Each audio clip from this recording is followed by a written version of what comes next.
अस्सलाम वालेकुम। मेरे पास ये 2 हॉर्स पावर का एयर कंडीशन पड़ा है जिसकी आउटडोर यूनिट है। मैं आपको चला के दिखाता हूँ। ये बहुत ज़्यादा शोर कर रही है। जब ऊपर लगी थी तब भी बहुत ज़्यादा शोर कर रही थी। अभी नीचे मैंने उतारा है तो सेम शोर कर रही है। इसका जो फ़ैन है मैंने इसको ओपन किया हुआ है कि कनेक्शन ऑलरेडी मैंने जो फ़ैन के कनेक्शन थे ऑलरेडी मैंने हटा दिए हैं ताकि फ़ैन की वजह से कोई डिस्टर्बेंस ना हो। इसके जो गैस के वाल्व हैं वो मैंने खोले हुए हैं, ओपन किए हुए हैं। गैस इसमें फिलहाल नहीं है तो मैं आपको ये चला के दिखाता हूँ। आप पहले चेक करें फिर मैं आपको इसकी वजह बताता हूँ। ये इसका स्विच है, पावर स्विच है। मैं इसको ऑन करता हूँ। ये आपको आवाज़ सुनाई दे रही होगी। जब ये ऊपर लगा होता है तो सेम शोर करता है, लेकिन जब बॉडी वगैरह ऊपर होती है तो शोर की जो आवाज़ है वो थोड़ी ज़्यादा हो जाती है।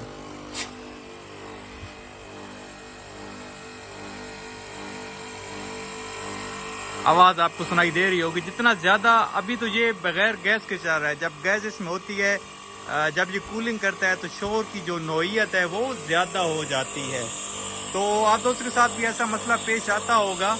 इसकी क्या रीज़न हो सकती है वो मैं आपको दिखाता हूँ। इससे पहले भी मैंने एक वीडियो अपलोड की थी जिसमें मैंने बताया था कि इसकी शोर की क्या वजह आती है। वो भी 2 हॉर्स पावर का एक कौन था आउटडोर यूनिट थी तो उसमें ये ट्यूबें वगैरह जो थी ये टकरा रही थी जिसकी वजह से शोर हो रहा था। ये जो है इसमें एक डिफरेंट टाइप का मसला आ रहा है वो मैं आपको ये आप जब महसूस करेंगे जो आपको आवाज़ आ रही है तो जब आप महसूस करेंगे तो आपको कंप्रेसर से आवाज़ आ रही होती है। ठीक है, जैसे आपको महसूस हो रहा होता है क्योंकि मेरे सामने है, मैंने खोला हुआ है, मुझे पता चल रहा है कि किस तरफ से आवाज़ आ रही है। इसके जो रबर्स हैं आपको नज़र आ रहे होंगे, रबड़ बिल्कुल इसके ख़त्म हो चुके हैं। इसके जो रबर्स हैं ये आपको नज़र आ रहा होगा। काफ़ी पुराना यूनिट है, 8-10 साल इसको हो गए हैं। इसके जो रबर्स हैं ये तकरीबन ख़त्म हो चुके हैं। ये देख लें,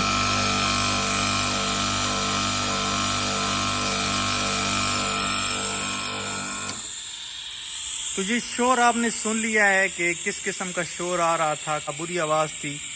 जब इसमें गैस होगी तो ये ज़्यादा शोर करता है और जब कूलिंग करता है तो फिर और भी ज़्यादा शोर करता है।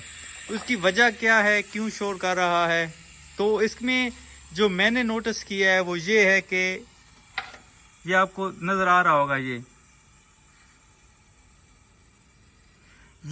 एयर कंडीशन की बॉडी है। ये वाला जो है ये कंप्रेसर का बेस है। ये वाला ये जो है ये इसकी आउटडोर यूनिट की बॉडी है।